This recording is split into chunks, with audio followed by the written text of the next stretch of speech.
at least 2 chiral carbon and also show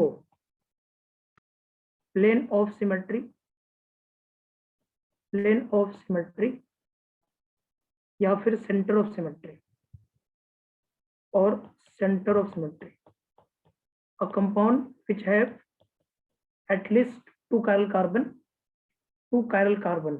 at least 2 chiral carbon and show plane of symmetry or center of symmetry, and this type of compound is known as meso compound. इस तरह compound को meso compound बोलते हैं. देखो फिर से सुन लो. A compound which have at least 2 chiral carbon and shows plane of symmetry, यहाँ पे also के जगह पे आप इसको ऐसे लिख लीजिए, and shows plane of symmetry or center of symmetry, then this type of compound is known as meso compound. Okay, बोलो. एक कंपाउंड जिसके पास प्लेन ऑफ सिमेट्री हो या सेंटर ऑफ सिमेट्री हो और साथ में उसके पास कायरल कार्बन भी हो, 2 कायरल कार्बन के साथ हो. फिर से सुन लीजिए.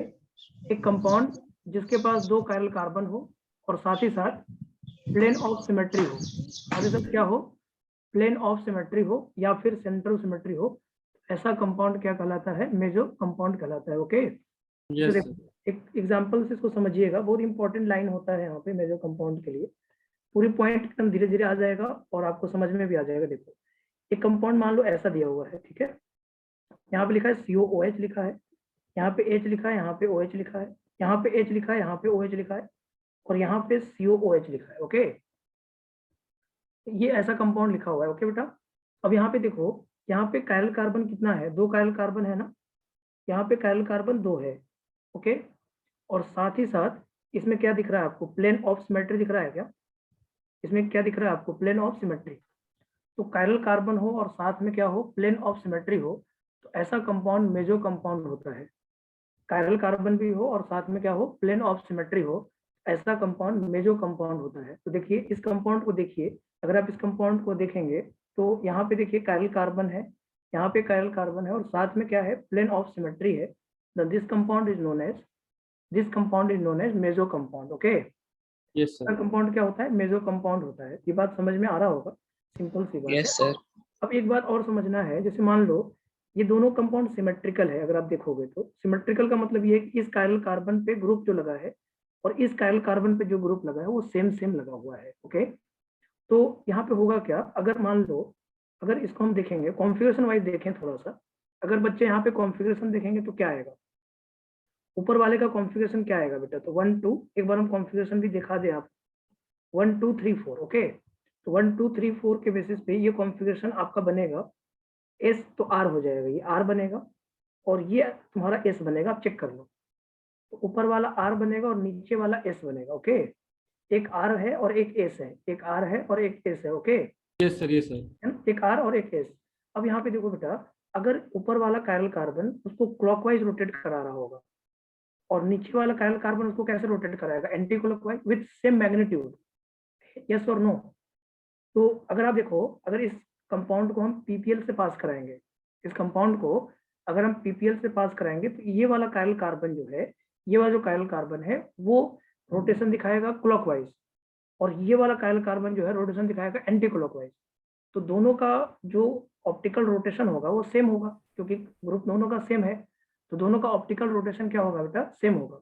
इसका मतलब क्या हुआ, इसका मतलब ये हुआ कि अगर ये प्लस थीटा से रोटेट कर रहा है तो ये वाला माइनस थीटा से रोटेट करेगा.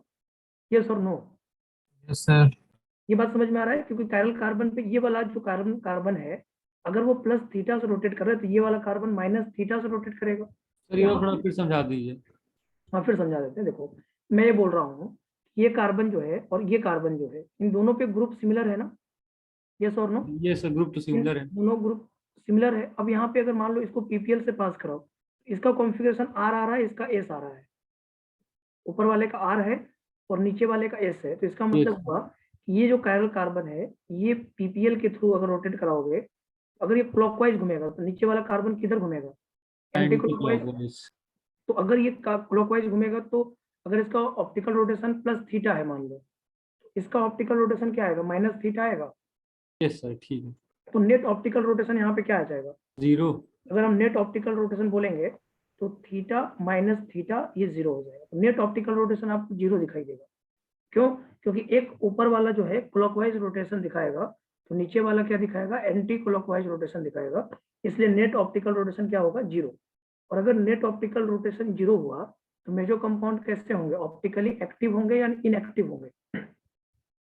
मेजो कंपाउंड्स कैसे होंगे? Optically inactive. यस, तो मेजो कंपाउंड्स ऑप्टिकली इनएक्टिव होते हैं। ओके, मेजो कंपाउंड्स ऑप्टिकली इनएक्टिव होते हैं। मेजो कंपाउंड्स आर ऑप्टिकली इनएक्टिव, ये जरूर ध्यान रखिएगा। लेकिन ये कैसे होते हैं इनएक्टिव बेटा? इंटरनल कंपेंसेशन से या एक्सटर्नल कंपेंसेशन से? Meso compounds are optically inactive. Internal. Yes, तो meso compounds are optically inactive due to internal compensation. Internally वो कंपेंसेट हो जाते हैं। एक प्लस थीटा से रोटेट करता है तो एक माइनस थीटा से रोटेट करता है, जिसके कारण मेजो कंपाउंड्स ऑप्टिकली इनएक्टिव होते हैं। इसका रीजन क्या होगा? ये पूछता है, एग्जाम में पूछा जाता है कि मेजो कंपाउंड ऑप्टिकली इनएक्टिव होते हैं एक्सटर्नल कंपेंसेशन से या इंटरनल कंपेंसेशन से। तो ये बोलना है meso compounds are optically inactive due to internal compensation. internal compensation. The net optical rotation is equal to 0. Net optical rotation is equal to 0. Net optical rotation is equal to 0. Is equal to 0. और कोई बच्चा अगर इसको लिखना चाहेगा तो हिंदी में भी लिख सकते हो आप कि ऊपर वाला कार्बन जो है वो क्लॉकवाइज रोटेशन कराएगा तो प्लस थीटा रोटेशन देगा, और नीचे वाला जो कार्बन है वो अगर एंटी क्लॉकवाइज रोटेशन देगा तो उसका ऑप्टिकल रोटेशन माइनस थीटा होगा। एक प्लस थीटा और एक माइनस थीटा, दोनों का नेट रिजल्ट क्या आएगा? 0। तो मेजो कंपाउंड्स कैसे होते हैं? ऑप्टिकली इनएक्टिव होते हैं। मेजो कंपाउंड्स कैसे होते हैं? ऑप्टिकली इनएक्टिव होते हैं। कैसे? Due to internal compensation. और नेट ऑप्टिकल रोटेशन क्या हो जाता है? 0। Net optical rotation is equal to 0। Okay, समझ में आ रहा है बात मेजो कंपाउंड्स के बारे में? देखो, अब कभी कभी ऐसा क्वेश्चन आएगा, पूछेगा इनमें से कौन मेजो कंपाउंड है, ऐसे वाले क्वेश्चन आएंगे। हाँ बोलो सर। ये इंटरनल कंपनसेशन मतलब वही ना, जो एक थीटा से घूमेगा तो एक माइनस थीटा से घूमेगा। अंदर अंदर ही हो गया सब कुछ, बाहर से आपने कुछ नहीं मिलाया। जैसे इसी कंपाउंड को आपने पीपीएल से जब पास कराया, जब पीपीएल इसके थ्रू पास कराया आपने, तो ऊपर वाला प्लस थीटा से रोटेट कर गया और नीचे वाला माइनस थीटा से रोटेट कर गया, तो नेट ऑप्टिकल आ गया 0 आ गया। तो वो इंटरनली हो गया ना, एक्सटर्नली आपने कुछ भी नहीं मिलाया ना, तो इसको बोलते हैं इंटरनल कंपेंसेशन। तो ये इंटरनल कंपेंसेट हुआ है। ये तो ये पूछा जाता है, ये क्वेश्चन आता है एग्जाम में कि जो मेजो कंपाउंड्स है वो ऑप्टिकली इनएक्टिव होता है, वो कैसे होता है? आंसर बोलना इंटरनल कंपेंसेशन ना, मेजो कंपाउंड ऑप्टिकली इनएक्टिव होता है। अब बात ये आती है कि क्या किसी भी कंपाउंड में, जैसे मान लो बेटा एक चीज समझने वाली बात है, अगर किसी कंपाउंड में मान लो प्लेन ऑफ सिमेट्री है तो क्या उसको हम मेजो कंपाउंड बोल देंगे? किसी कंपाउंड में अगर सिर्फ प्लेन नहीं बोलेंगे, उसके लिए हमें दोनों कंडीशन ध्यान रखना पड़ेगा। मतलब कायरल कार्बन हो और साथ में पीओएस हो या फिर सीओएस हो, मतलब कायरल कार्बन प्लस पीओएस और सीओएस, दो कायरल कार्बन और पीओएस और सीओएस होगा तभी वो मेजो कंपाउंड होगा। जैसे हम आपसे एग्जांपल पूछ रहे हैं, which of the following is meso compound? Which of the following, ये पूछा जाता है ऐसे, इसलिए पूछ लेते हैं हम आपसे, which of the following is are meso compound, मतलब इनमें से कौन सा मेजो कंपाउंड है, ऐसा वाला क्वेश्चन। ओके, और मैंने पहला क्वेश्चन दिया आपको, पहला क्वेश्चन दिया ये ऐसे दे दिया, ये लिखा हुआ है और यहाँ पे लगा हुआ है CH3, यहाँ पे हाइड्रोजन, यहाँ पे लिखा है CH3 और यहाँ पे हाइड्रोजन। तो ये देखना है क्या ये मेजो कंपाउंड होगा। दूसरा लिखा है, ऐसे लिखा हुआ है, दूसरा कंपाउंड में ये लिखा हुआ है, दूसरा कंपाउंड ऐसा दिया हुआ है और ये ऐसे लिखा हुआ है। इसमें लिखा है आपका, ये लिखा है H और यहाँ लिखा है CH3 और यहाँ लिखा है H और यहाँ लिखा है CH3। इसमें बताना है मेजो कंपाउंड कौन सा है, बस यही बताना है आपको। ओके, इसमें देखो ये थोड़ा सा, ये क्वेश्चन ऐसे दिया है बेटा, यहाँ लिखा है Cl, यहाँ लिखा है H और यहाँ लिखा है CH3, यहाँ पे लिखा है H, यहाँ पे लिखा है Cl और यहाँ पे लिखा है CH3, और फोर्थ क्वेश्चन दिया है बेटा, बस मेजो कंपाउंड सिर्फ आपको जज करना है। ओके, फोर्थ दिया है ऐसा, ये आपका 4 मेंबर्ड रिंग है, 4 मेंबर्ड रिंग है, और ये दिया है ये यहाँ पे दिया है, यहाँ से CH3 ऐसे दिया है और यहाँ पे CH3 ऐसे दिया है, ये दो CH3 ऐसे दिए हुए हैं। ओके, तो मुझे बताओ चारों में कौन मेजो कंपाउंड है और कौन नहीं है, या फिर एक से ज्यादा आंसर आप टिक कर सकते हैं, वन और मोर देन, क्योंकि मैंने इज आर लिखा है यहाँ पे। इज आर लिखने का मतलब होता है वन और मोर देन वन हो गया। इज का मतलब वन पे चला गया और आर का मतलब मोर देन वन पे चला गया, ये तो आपको समझ में आता होगा। तो मुझे बताइए पहला वाला मेजो कंपाउंड होगा क्या? पहला वाला मेजो कंपाउंड होगा क्या? पहले तो आप यस सर देखिए। है। यस, तो पहले वाले कंपाउंड में सबसे पहला आपका काम क्या होना चाहिए? समझदारी यही रखना होगा कि पहले कायरल कार्बन चेक कर लीजिए। तो ये वाला कार्बन पे अब देखेंगे अगर आप, तो यहाँ पे CH3H डिफरेंट है और इधर से CH2 आ रहा है, फिर यहाँ CH2 आ रहा है, लेकिन अगला कार्बन यहाँ पे CH3 आ रहा है, जबकि यहाँ पे कार्बन जब अगला देखोगे तो CH2 आ रहा है। इसका मतलब डिफरेंट है ये कार्बन, चारों ग्रुप डिफरेंट है। एज इट इज यहाँ पे भी चारों ग्रुप डिफरेंट दिख रहा है, कायरल कार्बन है बेटा। और साथ ही साथ यहाँ पे प्लेन ऑफ सिमेट्री भी दिख रहा है। ओके, यहाँ पे क्या दिख रहा है? प्लेन ऑफ सिमेट्री, यस और नो? तो chiral carbon with plane of symmetry, yes sir. Chiral carbon साथ में प्लेन ऑफ सिमेट्री, तो कंपाउंड मेजो हो गया। ओके, फर्स्ट मेजो कंपाउंड हो जाएगा। देखिए कायरल कार्बन होना चाहिए, कायरल कार्बन होना चाहिए और साथ में POS होना चाहिए, तो वो कंपाउंड मेजो कंपाउंड होता है। ओके, बोलो। अब इसमें देखो, इसमें कायरल कार्बन है क्या? इसमें कायरल कार्बन है क्या बेटा? देखो यहाँ पे बोलोगे आप HCH3 डिफरेंट है, इधर का ग्रुप और इधर का ग्रुप सिमिलर है या नहीं? दोनों को इक्वली डिवाइड कर दो, Yes, sir. इक्वली डिवाइड कर दो, इक्वली डिवाइड कर दो, तो ऊपर और नीचे वाला ग्रुप सिमिलर दिख रहा है, मतलब ये कायरल कार्बन नहीं है। POS तो है, इसमें प्लेन ऑफ सिमेट्री तो है, बट यहाँ पे कायरल कार्बन नहीं है, इसलिए मेजो नहीं होगा ये। कायरल कार्बन होना चाहिए, chiral carbon with plane of symmetry होना चाहिए, तभी वो कंपाउंड मेजो होगा, मतलब सेकंड वाला मेजो नहीं होगा।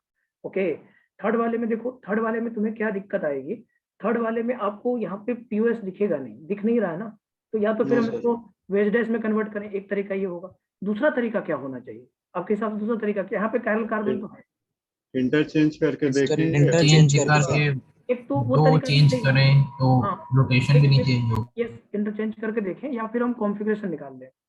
अगर ऊपर वाले कार्बन का कॉन्फ़िगरेशन R आ रहा है और नीचे वाले का S आ रहा है, तो मेजो हो जाएगा, क्योंकि एक R और एक S सिमिलर ग्रुप है ना। देखो मॉलिक्यूल तो सिमेट्रिकल है, अगर ये सर ग्रुप अगर इंटरचेंज कर ले तो COS हो जाएगा शायद, देखिए। तो देख लो, इंटरचेंज करके देख लेंगे, वो बात अलग है, मैं वो नहीं बोल रहा हूँ, मैं एक सिंपल सी बात कह रहा हूँ। अगर मैं उतना मेहनत नहीं करना चाहता हूँ, अगर मैं उतना मेहनत नहीं करना चाहता हूँ, तो मैं ये कर सकता हूँ कि ये यहाँ पे हम ये कर लें कि अगर इंटरचेंज करने वाला भी मैं बता देता हूँ। दूसरा तरीका क्या होगा? दूसरा तरीका ये होगा बेटा कि आप एक कायरल कार्बन का कॉन्फ़िगरेशन निकाल लो और दूसरे का कॉन्फ़िगरेशन निकाल लो। अगर वो दोनों कॉन्फ़िगरेशन उल्टा आ रहा है, अपोजिट आ रहा है, तो मेजर हो जाएगा कि नहीं हो जाएगा?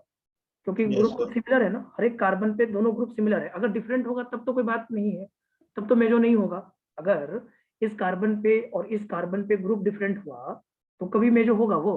बताओ। अगर इस कार्बन पे और इस कार्बन पे ग्रुप डिफरेंट हुआ तो क्या कभी मेजो नो होगा? सर। कभी नहीं होगा। इसका मतलब हम इस कार्बन का कॉन्फ़िगरेशन देख लें और इस कार्बन का कॉन्फ़िगरेशन देख लें, अगर दोनों का, एक का R आ जाए और एक का S आ जाए, माने अपोजिट कॉन्फ़िगरेशन आ जाए, तो मेजो कह देंगे कि नहीं कह देंगे? बताओ, कह देंगे या नहीं? बताओ, यस सर कह देंगे। कह देंगे ना। तो यहाँ पे देखो, इस क्लोरीन का फर्स्ट आ रहा है, अब मैं चेंज करने वाला नहीं करता हूँ, RS निकाल लेते हैं, ज्यादा मेहनत क्यों करेंगे। तो 1 2 हो गया, ये 3 हो गया और ये 4 हो गया।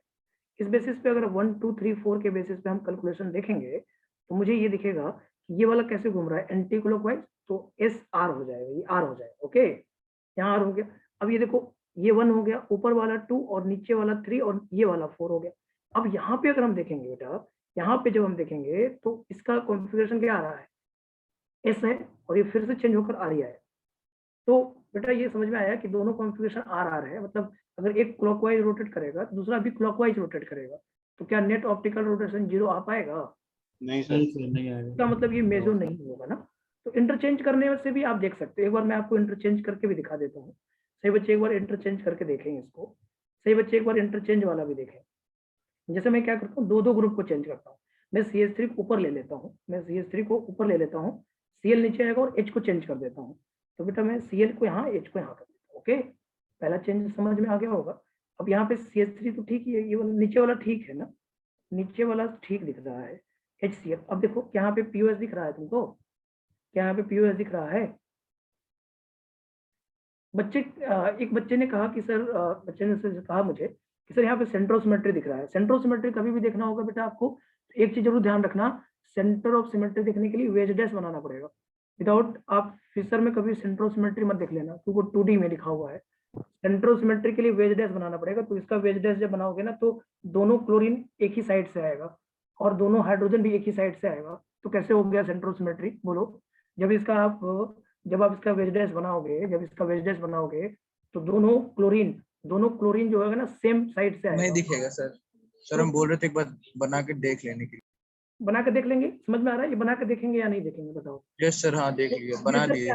तो बेहतर क्या है, हम ये RR वाला ये कॉन्फ़िगरेशन यूज करें। ओके, अगर हम ये कॉन्फ़िगरेशन देख लेंगे बेटा, तो हमारा काम जल्दी हो जाएगा कि नहीं हो जाएगा? यस सर, हाँ। तो ज्यादा बेहतर हमारे लिए यही है। तो थर्ड का आंसर थर्ड तो नहीं होगा, क्या फोर्थ मेजो होगा?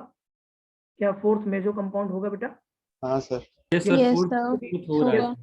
क्योंकि कायरल कार्बन भी है बेटा, यहाँ पे कायरल कार्बन भी है, Symmetry. यहाँ पे कायरल कार्बन भी और साथ में POS भी है, ऐसे ना, POS भी है। यस सर, ऐसे तो ही। यहाँ पे आपका मेजो कंपाउंड हो जाएगा। तो POS के साथ कायरल कार्बन हो तो मेजो कंपाउंड होता है, और मेजो कंपाउंड ऑप्टिकली इनएक्टिव होता है। तो कभी कभी एक स्टेटमेंट आता है बेटा, एक स्टेटमेंट बहुत बार पूछा जाता है, थोड़ा सा मैं आपसे जानकारी चाहता हूँ कि अगर कोई कहे कि कायरल कार्बन होगा तो कंपाउंड ऑप्टिकली एक्टिव होगा, क्या ये स्टेटमेंट सही लग रहा है आपको? नहीं सर, नहीं।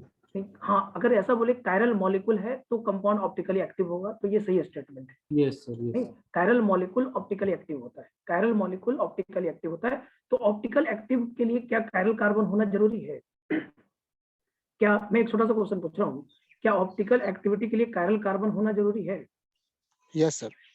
नो, कायरल कार्बन होना जरूरी नहीं है। कायरल कार्बन के बिना भी कंपाउंड ऑप्टिकली एक्टिव हो सकता है, लेकिन उसमें बस ये नहीं होना चाहिए POS और POS और CS। बस उसी से हम आपको ऑप्टिकल एक्टिव बता सकेंगे। कभी भी ये मत जज कर लेना कि कायरल कार्बन होगा तभी वो कंपाउंड ऑप्टिकली एक्टिव होगा। ऑप्टिकल एक्टिव के लिए कायरल कार्बन की कोई रिक्वायरमेंट नहीं। कायरल कार्बन होते हुए भी कंपाउंड ऑप्टिकली इनएक्टिव हो सकता है। तो बेसिक चीजों पे आप ध्यान दीजिए थोड़ा सा। यहाँ पे आपको बेसिक का ध्यान रखना है। कंपाउंड ऑप्टिकली एक्टिव सिर्फ और सिर्फ एक ही कारण से होता है, जिस भी कंपाउंड में POS और COS नहीं है, COS नहीं है, वो कंपाउंड हमेशा ही ऑप्टिकली एक्टिव होता है, वो कंपाउंड हमेशा ही कायरल मॉलिक्यूल होता है। ओके, ये बात ही ध्यान रखिए। कायरल कार्बन नेसेसरी कंडीशन नहीं होता है ऑप्टिकल एक्टिविटी के लिए। कायरल कार्बन नेसेसरी कंडीशन नहीं होता है ऑप्टिकली एक्टिविटी के लिए। ओके, बहुत छोटी छोटी बारीकियां हैं बेटा, जिनको हमें जरूर ध्यान रखना चाहिए, तो मजेदार हो जाता है टॉपिक। अगर हम बारीकियों का ध्यान रखेंगे तो ज्यादा जरूरी होगा। जैसे अगर मैं कभी नोट्स बना रहा हूँ, और थोड़ा मैं हिंदी में भी बना सकता हूँ, मैं लिखूंगा chiral carbon is not required for optical activity. Chiral carbon requirement नहीं है। कायरल कार्बन होने के बाद भी कंपाउंड ऑप्टिकली इनएक्टिव हो सकता है, जैसा कि आपको मेजो कंपाउंड दिखा रहा है। मेजो कंपाउंड ऑप्टिकली इनएक्टिव होता है। ओके बेटा, समझ में आ रहा है बात? ओके, समझ में आ गया बात? सही बच्चों हाँ, को सर। मेजो कंपाउंड समझ में आ Yes, जाएगा? sir. मेजो कंपाउंड Yes, जज कर sir. लोगे? मेजो कंपाउंड जज हो जाएगा ना? चलिए नेक्स्ट पॉइंट पे चलते हैं बेटा। मेजो कंपाउंड की कहानी इतनी थी। मेजो कंपाउंड ऑप्टिकली इनएक्टिव होता है। कैसे होता है बेटा? Due to internal compensation net optical rotation equal to 0 हो जाता है। ओके, चलिए अब आइए आगे बढ़ते हैं बेटा। आगे ले चलते हैं, आपको रेसमिक मिक्सचर की तरफ ले चलते हैं। रेसमिक मिक्सचर में बहुत अच्छे कंसेप्ट आपके सामने आएगा बेटा, जो आपको बहुत मजेदार लगेगा। रेसमिक मिक्सचर, रेसमिक मिक्सचर को शॉर्ट फॉर्म में आप RM बोल सकते हैं। RM, रेसमिक मिक्सचर क्या होता है पहले इसको समझेंगे हम लोग, बहुत अच्छे से समझेंगे बेटा, ध्यान दीजिएगा। देखिए, रेसमिक मिक्सचर का मतलब होता है, अगर इक्विमोलर मिक्सचर हो, पेयर ऑफ एनांसियोमर्स लिया जाए, equimolar mixture of pair of enantiomer is known as racemic mixture होता है। ओके, तो यहाँ पे मैं लिखता हूँ फिर समझाता हूँ आपको। ओके, जहाँ जहाँ पे नहीं समझ में आएगा पूछ लीजिएगा हमसे। आप देखिएगा, equimolar mixture of pair of enantiomers, equimolar mixture of pair of enantiomers is known as racemic mixture. Equimolar mixture of pair of enantiomers is known as racemic mixture, RM. Short form is RM. Okay, देखिए, equimolar mixture of pair of enantiomer is known as racemic mixture. जैसे मान लो बेटा एक compound है मेरे पास ऐसा, ध्यान दीजिएगा, थोड़ा समझिएगा बेटा, बहुत मजेदार चीज है ये। COOH HOH और यहाँ पे लिखा है बेटा CH3, और इसका एक मिरर इमेज होता है, जैसा कि पेयर ऑफ एनांसियोमर्स का मतलब क्या होता है, उसका एक मिरर इमेज ना, ये कंपाउंड ऑप्टिकली एक्टिव है, उसका मिरर इमेज होगा, ये मिरर इमेज इसका ये होगा COOH, यहाँ OH होगा, यहाँ पे H होगा और यहाँ पे CH3 होगा। ओके, ठीक है ना। तो ये वाला कंपाउंड क्या है, पेयर ऑफ एनांसियोमर्स, इसको क्या बोलते हैं, पेयर ऑफ एनांसियोमर्स, इसको क्या बोलते हैं, पेयर ऑफ एनांसियोमर्स। ओके बेटा, पेयर ऑफ एनांसियोमर्स। अब ये क्या कह रहा है, ये कह रहा है कि अगर ये मान लो डी फॉर्म है, ये वाला अगर स्मॉल डी है तो ये स्मॉल एल होगा, DL फॉर्म हो गया, नहीं एक डी है तो एक एल है, तो अगर ये ऑप्टिकल रोटेशन इसका अगर प्लस थीटा है बेटा, अगर इसका ऑप्टिकल रोटेशन प्लस थीटा है तो इसका क्या होगा, माइनस थीटा होगा, नहीं होगा, मानते हो आप? अगर एक Yes, sir. प्लस थीटा दूसरे का माइनस थीटा होगा, क्यों? क्योंकि अगर ये इसी का तो मिरर इमेज है बेटा, तो अगर ये क्लॉकवाइज घूम रहा होगा तो ये एंटी क्लॉकवाइज घूमेगा, अगर ये आर होगा तो ये एस होगा, पक्का से बात है ये। अगर ये R configuration Yes, show sir. करेगा तो ये एस जरूर शो करेगा, इसका मतलब अगर ये क्लॉकवाइज घूमेगा तो ये एंटी क्लॉकवाइज जरूर घूमेगा। ओके, तो अब यहाँ पे देखिए इसने कहा, इसने कुछ ये कहा है आपसे कि अगर मान लीजिए इक्वल मोल में, आप इक्वल मोल में दोनों को मिलाते हैं, जैसे मान लो यहाँ पे मेरे पास डी है बेटा, डी मिक्सचर है, और मैंने क्या किया, एल मिला दिया इधर से, और एल का अमाउंट और डी का अमाउंट बराबर रखा, ठीक है। तो क्या लगता है आपको, क्या ये कंपाउंड जो होगा यहाँ नेट ऑप्टिकल रोटेशन जीरो कर देगा? क्या ये नेट ऑप्टिकल रोटेशन को जीरो कर देगा? Yes sir. कर देगा ना। क्यों कर देगा? क्योंकि डी का अमाउंट भी उतना ही है और एल का अमाउंट भी उतना ही है। तो डी में मान लो डी अगर आपने और एल के बराबर अमाउंट को मिलाया तो एक दूसरे को क्या करेगा, कैंसिल ही तो करेगा। एक दूसरे को क्या करेगा, कैंसिल करेगा, नहीं करेगा? बताओ। Yes sir. डी और एल के अमाउंट अगर आपने बराबर मिला दिया तो ये दोनों एक दूसरे को कैंसिल करेगा, तो नेट ऑप्टिकल रोटेशन क्या हो जाएगा, जीरो हो जाएगा। तो रेसमिक मिक्सर क्या होते हैं, ऑप्टिकली एक्टिव होते हैं या इनएक्टिव होते हैं?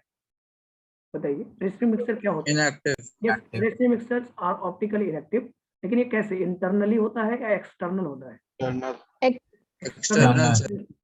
तो आप यहाँ बोलेंगे racemic mixer, racemic mixer, racemic mixer is optically inactive.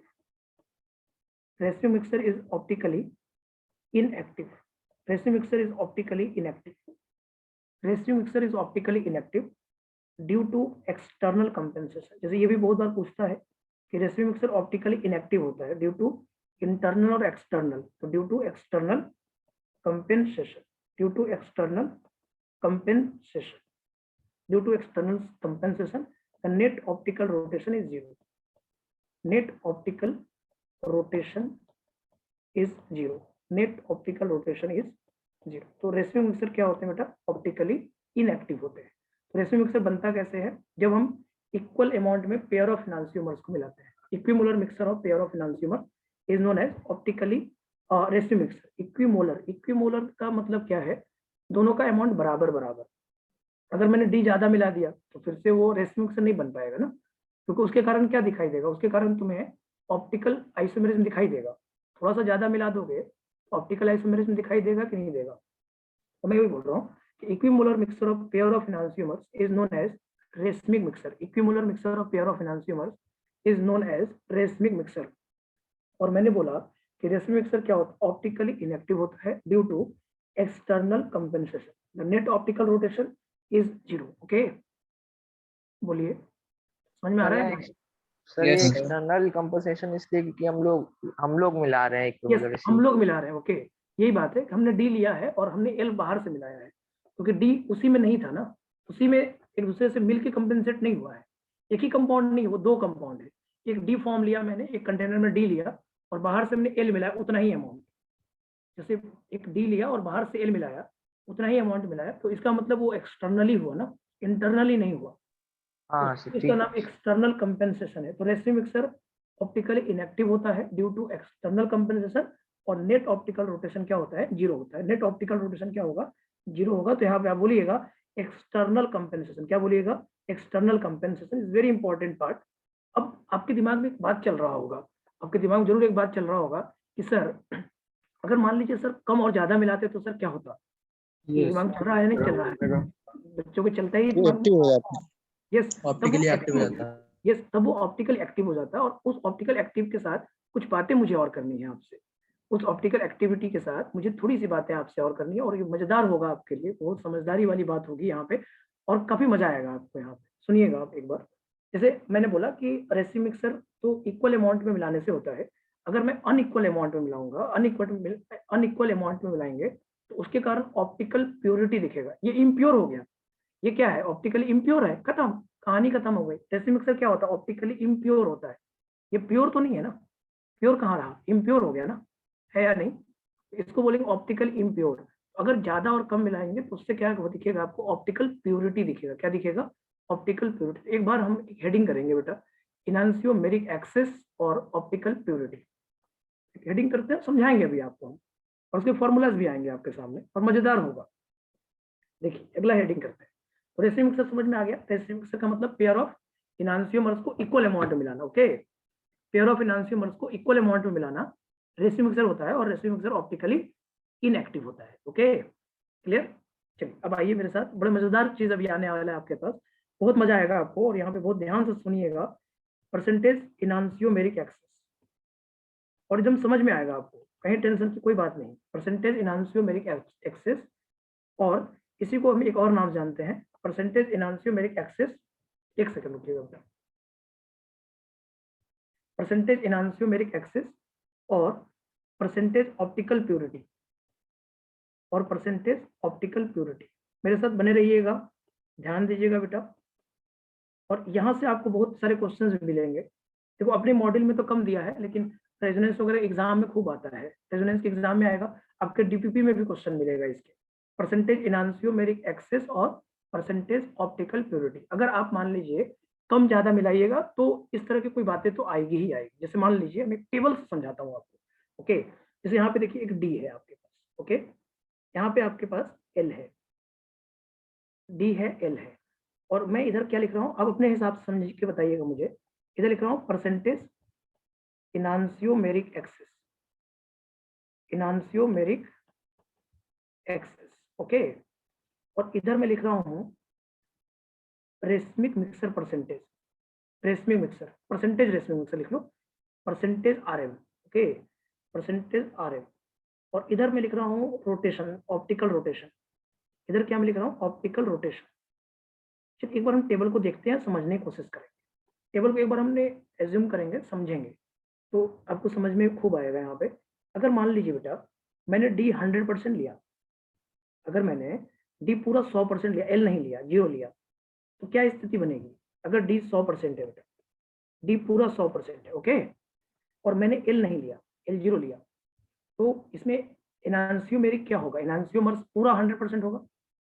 Okay, इनांसियोमेरिक access या परसेंटेज ऑप्टिकल प्योरिटी। इनांसियोमेरिक एक्सेस का क्या मतलब है, इनांसियोमेरिक तो एक्सेस दोनों के बीच में डिफरेंस। कितना ज्यादा है? तो हाँ, जितना ज्यादा है, एक्सेस का मतलब जितना ज्यादा है वही मतलब हुआ, और ऑप्टिकल प्योरिटी का मतलब भी वही है, कितना प्योर है। तो प्योर तो पूरा 100% है या नहीं? अगर 100 डी है और एल 0 है तो प्योर तो पूरा 100% है ना। और उस कंडीशन में रेसिम मिक्सर तो है ही नहीं। उस कंडीशन में रेसिम मिक्सर कितना है, 0% है। उस कंडीशन में रेसिम मिक्सर क्या है, 0% है या नहीं, बोलो? यस इसमें सर। रेसिम मिक्सर नहीं है। और अगर इसका ऑप्टिकल रोटेशन मान लो x डिग्री है, कितना है, x डिग्री। ओके, इसका ऑप्टिकल रोटेशन मान लो x डिग्री है, x डिग्री है, ठीक तो हो सकता है, डिग्री तो होगा ही, ऑप्टिकल रोटेशन तो आएगा ही। Yes sir. अब देखो अगर मैं दूसरा केस लेता हूँ, अगर मैं दूसरा केस लेता हूँ, डी को 80% लेता हूँ और एल 20% लेता हूँ, तो बताओ इनांसियोमेरिक एक्सेस कितना होगा? 60%। 50%। 60%. 60 माइनस 20, ये आ जाएगा 60%। कितना ही आएगा, 60% ऑप्टिकली प्योर होगा वो। और कितना इम्प्योर कितना होगा, 20%. 20%. 100 माइनस 60, 40% ना। दोनों मिलाते हैं. टोटल तो 100% है ना यार। तो इनांसियोमेरिक एक्सेस तो डी माइनस एल करके निकलेगा, तो 80 माइनस 20 से निकलेगा, लेकिन टोटल तो 100 है, तो रेसिम मिक्सर 40% बनेगा ना। अगर आप 60% इनांसियोमर बोल रहे हैं तो 40% रेसिम मिक्सर है, सीधी सी बात है यार। अच्छा मुझे Yes, बताओ ऑप्टिकल रोटेशन कितना होगा? ऑप्टिकल रोटेशन 100% से x डिग्री आ रहा था, तो 60% से ही अब आएगा ना, 60%। तो कितना आएगा ये 0.6x। 0.6x डिग्री आएगा, 0.6x डिग्री आएगा। ओके, ये बात समझ में आ रहा यस है? सर, आ रही है। अब डी 50% मिला दिए और एल 50% मिला दिए, तो क्या स्थिति बनेगा? डी 0% हो जाएगा। 50 ये तो खत्म हो गया 0%। और ये पूरा इम्प्योरिटी जो है ये रेसिड्यू मिक्सर कितना बन जाएगा? 100%. पूरा 100% 100%. बनेगा। ये तो आप समझ रहे होंगे। और ऑप्टिकल Yes, रोटेशन sir. क्या हो जाएगा? 0 नहीं होगा। Optical rotation 0। Yes sir. हो जाएगा सर। आइए फिर आप प्लस देखते हैं। सर अब इसको देखो, अगर इसको 60% मिलाते हैं और इसको 40%, तो इनांसियोमेरिक एक्सेस कितना होगा? इनांसियोमेरिक 30%। 60 माइनस 40 ये आएगा 20%, -20. और ये 20%, और इसका कितना आएगा? ये आ जाएगा 60%। 80% ना, 80% इम्प्योर, और इसका 20%, और x का 20% कितना आएगा? 0.2x। ये समझ में आ रहा होगा सबको। अब क्या करते हैं, अब ऐसे कर लेते हैं, एक बार और केस देखते हैं। इसको अभी समझ में आ जाएगा। टेबल से फॉर्मूला बनाएंगे बेटा हम। इस टेबल की जरूरत आपको नहीं है, टेबल के लिए सिर्फ समझने के लिए है। अब मान लीजिए कि मैंने क्या किया, इसको 20% लिया और इसको 80% लिया। अब कंडीशन क्या होगा? वही सेम, इनांसियोमेरिक एक्सेस अभी भी कितना होगा? 60%. 60%। बड़े में से छोटे को घटा दीजिए, 60% होगा। और रेशियो में से अभी भी 40% होगा। 40%। यस लेकिन सर। अब यहाँ पे क्या होगा ना कि अगर एल बढ़ाया आपने तो डी को Minus पॉजिटिव ले रहे थे तो निगेटिव लेना पड़ेगा ऑप्टिकल रोटेशन, नहीं? Yes sir. Sir yes sir negative लेना पड़ेगा, मतलब माइनस लेना पड़ेगा, माइनस 0.6x लेना पड़ेगा, माइनस 0.6x लेना पड़ेगा। ओके। और अगर मान लो इसको आपने 0% लिया, इसको 0% लिया, इसको 100% लिया, तो इनांसियोमेरिक एक्सेस 100 माइनस 0 ही होगा, तो टोटल 100% ही आएगा इनांसियोमेरिक एक्सेस। ओके। और ये रेशियो मिक्सर 0% आएगा, तो यहाँ पे माइनस x आएगा, बस ये माइनस वाला हो जाएगा। अगर हम d के जगह पे l को बढ़ाने लगे और d वाले को हम प्लस ले रहे हैं, d वाले को अगर ऑप्टिकल रोटेशन प्लस ले रहे हैं तो l वाले का ऑप्टिकल रोटेशन क्या होगा? माइनस होगा कि नहीं होगा? समझ में आ रहा है? Yes, sir. यहाँ तक ये बातें समझ में आ रही होगी। और ये टेबल आपको याद नहीं करना है, ये टेबल आपको याद नहीं करना, बस एक समझने के लिए था कि जैसे जैसे हम परसेंटेज बढ़ाएंगे ना वैसे वैसे इनांसियोमेरिक एक्सेस बढ़ता जाएगा। ठीक है। तो अगर पूरा डी लोगे तो पूरा 100% इनांसियोमेरिक एक्सेस होगा, और अगर हम डी कम करते जाएंगे तो इनांसियोमेरिक एक्सेस भी क्या हो जाएगा? कम होता जाएगा। ओके। तो एक बात मुझे समझ में आया कि अगर ऑप्टिकल प्योरिटी का फॉर्मूला बनाना है तो क्या बनाना चाहिए? बताओ तो। परसेंटेज ऑप्टिकल प्योरिटी का क्या फॉर्मूला बनाना चाहिए? कोई बताएगा? परसेंटेज ऑप्टिकल प्योरिटी का फॉर्मूला ये लिखना है, सही होगा क्या?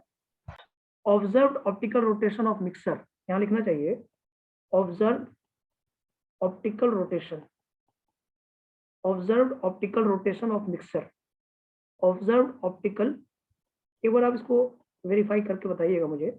Observed optical rotation of mixture, observed optical rotation of mixture upon optical rotation of pure enantiomer, optical rotation of pure enantiomers. क्या ये लिखना सही है अपने लिए? Yes, sir. ये सही है ना? क्यों सही है? देखो आपने यही किया है, देखो आप चेक करो, आपने परसेंटेज ऑप्टिकल प्योरिटी को ऑप्टिकल रोटेशन ऑफ प्योर इनांसियोमर से मल्टीप्लाई किया है, तो क्या निकला है? Observed optical rotation of mixer निकला है या नहीं? आपने ये किया है। आप देखिए इसको मल्टीप्लाई करके आपने ये लिखा है, देखो यहाँ क्या लिखा आपने? Yes sir. आपने 60% को x से मल्टीप्लाई किया है, देखो किया है नहीं किया है? कभी ना आपने ये लिखा है। तो इसका यही फॉर्मूला को हमने ऐसे उल्टा करके लिख दिया, तो क्या गलत कर दिया? तो गलत हो गया। साइन लिखने का बिना साइन। साइन का कोई जरूरत नहीं, ऑप्टिकल प्योरिटी में साइन का कोई जरूरत नहीं है। Yes plus sir. माइनस में तो चलेगा, कोई दिक्कत। अब ये तो नहीं पता ना यार, एल ज्यादा होगा तो उसके हिसाब Yes, से प्लस कर देना, और डी ज्यादा होगा तो प्लस कर देना, वो कोई बड़ा मैटर नहीं है। यस कुछ सर। छोटा सा मैटर है। जैसे छोटा सा एग्जांपल मान लो दिया हुआ है, छोटा सा एग्जांपल समझो। ओके। जैसे मान लो सर एक सेकंड नोट कर लें। हाँ नोट कर लो, ऊपर नोट कर लो, पहले नोट कर लो। इनांसियोमेरिक एक्सेस कोई बड़ा चीज नहीं है, बहुत छोटा सा चीज है, और समझ में आ जाता है। वो समझ में आ जाता है कि रेशमी मिक्सर जब आप मिलाओगे ना तो इक्वल अमाउंट में जब मिला दिए तो रेशमी मिक्सर होगा, अगर इक्वल अमाउंट में मिलाया तो रेशमी मिक्सर होगा, अगर अनइक्वल अमाउंट में मिलाए तो उसके कारण ऑप्टिकल प्योरिटी दिखेगा। ओके। समझ में आ रहा है? यहाँ तक समझ में आ रहा है? यस सर आ रहा है। यस सर एक एग्जांपल समझिए। अगर मान लीजिए कोई एक +2 ब्यूटेनॉल है और एक -2 ब्यूटेनॉल है। ओके। एक हमारे पास +2 ब्यूटेनॉल है, एक +2 ब्यूटेनॉल है और एक -2 ब्यूटेनॉल है। इन दोनों को मिक्स किया गया, +2 butanol and -2 butanol. Plus 2 butanol और माइनस 2 ब्यूटेनॉल। इसका मतलब है कि डी और एल हो गया ये, plus 2 butanol and minus 2 butanol are mixed together, are mixed together, are mixed together, are mixed together, are mixed together. The observed optical rotation, the observed optical rotation, the observed optical rotation of mixture, observed optical rotation of mixture is plus 2.7 unit, plus 2.7 unit, okay। और अब कह रहा है and observed and optical rotation of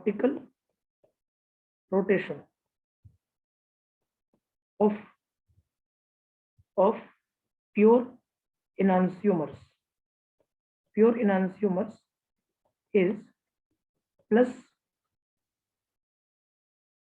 13.5 unit.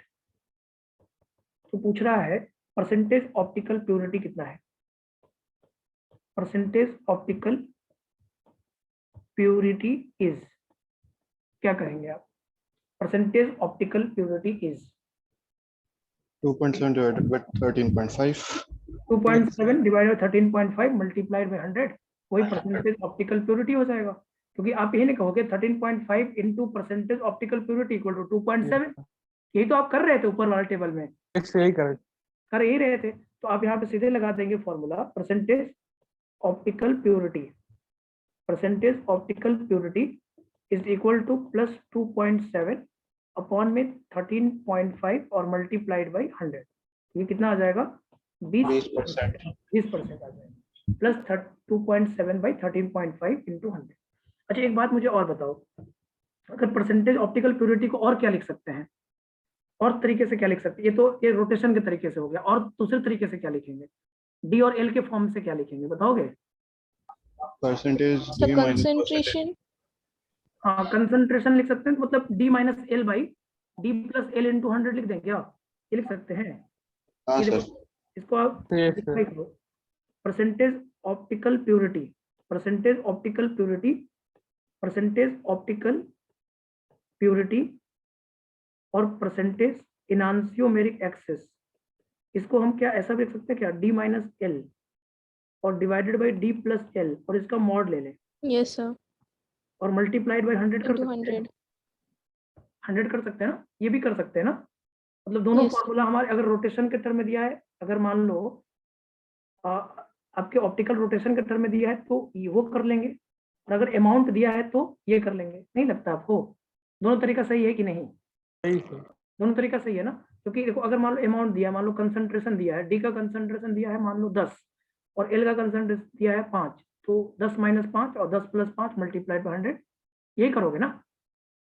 Okay इसको sir अगर 2 minute ऊपर कर दीजिए। हाँ इसको लिख लो पहले आप। सर ये नीचे वाला फॉर्मूला एक बार बताइए वो कैसे हाँ फिर किया? समझा, देखो आप ऊपर वाला टेबल को देखो थोड़ा सा, उसमें 60-40 लिखा था, तो 60-40 में आप क्या कर रहे थे? 60 माइनस 40 कर रहे थे, 60 माइनस 40 कर रहे थे, तो Yes, 60 sir. माइनस 40 और डिवाइडेड बाई 60 प्लस 40 और मल्टीप्लाइड बाई 100 है, था कि नहीं था बताओ? यस जैसे एक तो सिंपल सा वे समझो, एक छोटा सा बात और समझिए। जैसे मान लो 6 ग्राम प्लस 2 ब्यूटेनॉल लिया मैंने, ठीक है? 6 ग्राम प्लस 2 ब्यूटेनॉल, बंदे ध्यान से सुनिएगा मेरी बात को, Yes, थोड़ा sir. अच्छे से सुनिएगा। और सुनिएगा, अगर आपने 6 ग्राम प्लस 2 ब्यूटेनॉल लिया और उसमें 6 ग्राम माइनस 2 ब्यूटेनॉल मिलाया, तो बताओ उसमें ऑप्टिकल प्योरिटी कितना हुआ?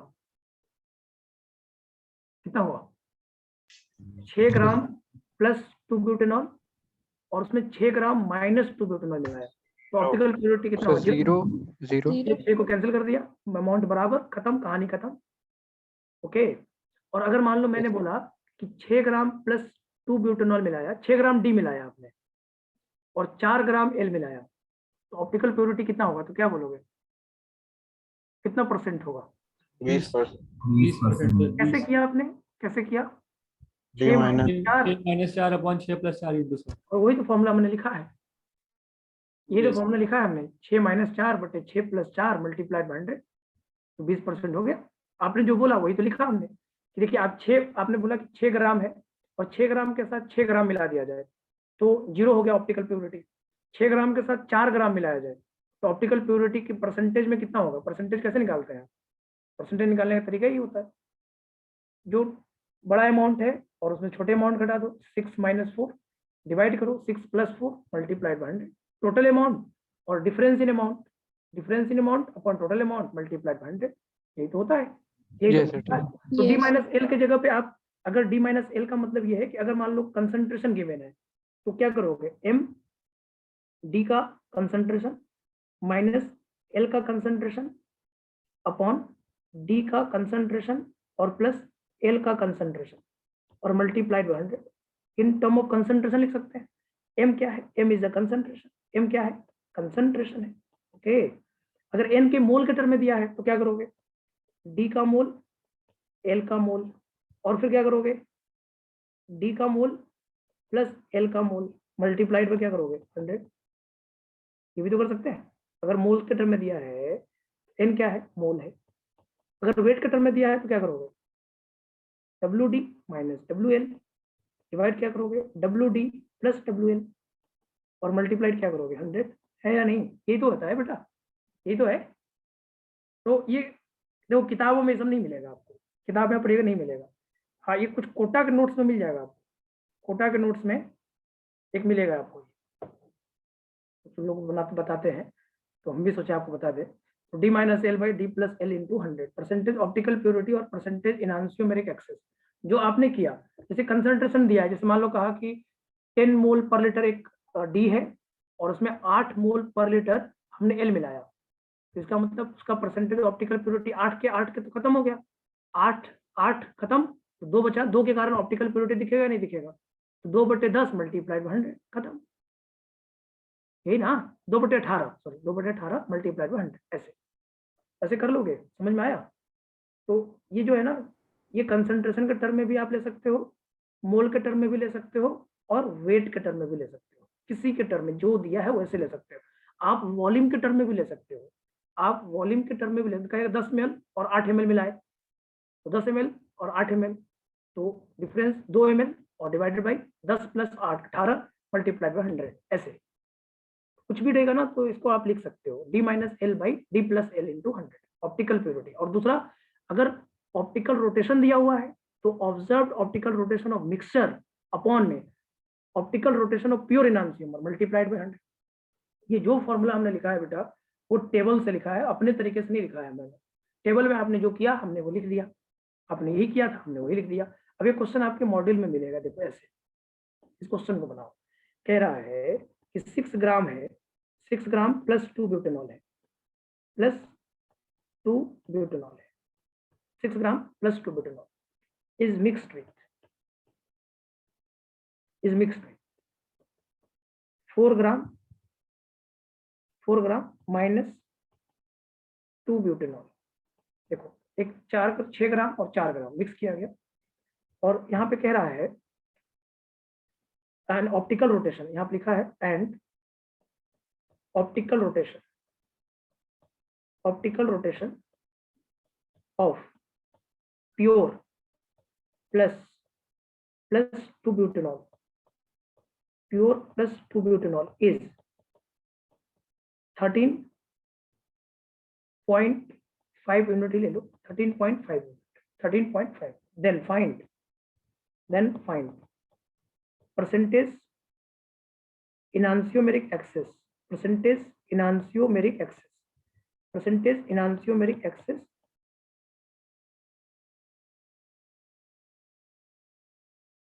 optical rotation of mixer।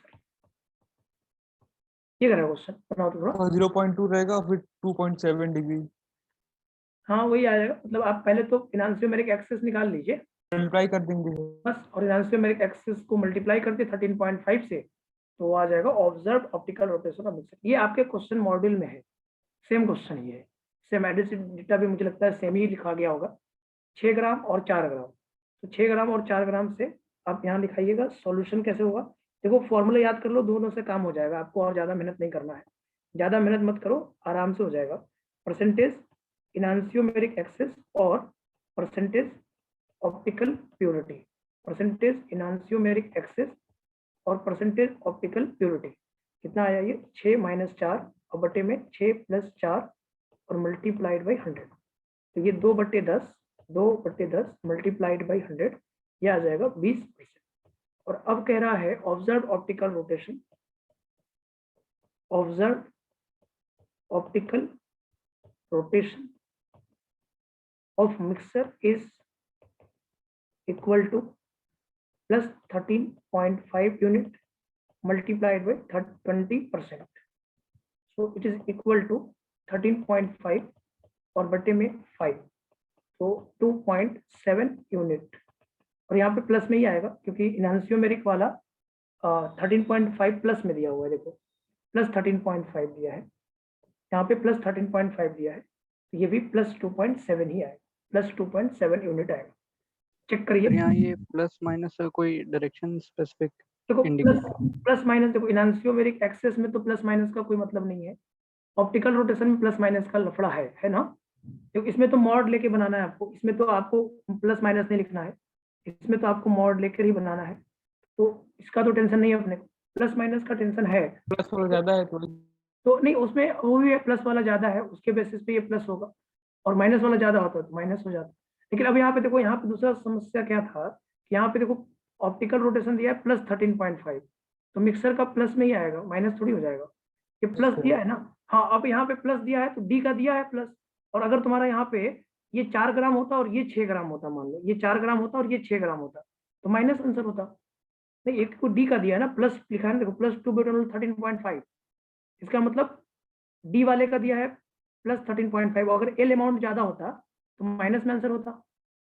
बोलो, यस ये समझ में आ गया? जैसे अगर तुम्हारा ये 6 ग्राम होता और ये 4 ग्राम होता तो यहाँ पे माइनस 2.7 लिखना पड़ता आंसर, नहीं? सर ये प्लस 2 ब्यूटेनॉल का मतलब कोई डायरेक्शन, मतलब जैसे डी में तो क्लॉकवाइज ही होगा, तो मान के चलेंगे क्लॉकवाइज मान लिया है, प्लस ठीक किया सर, है तो क्लॉकवाइज मान लिया है, ये ऐसा नहीं है कि क्लॉकवाइज ही होगा, ये सब सर प्लस माइनस का मतलब बस उन लोग का डायरेक्शन ऑपोजिट होगा ना एक दूसरे से। बस Yes, एक दूसरे sir, का वही। अपोजिट होगा, बस ये प्लस माइनस का मतलब एक दूसरे के अपोजिट है।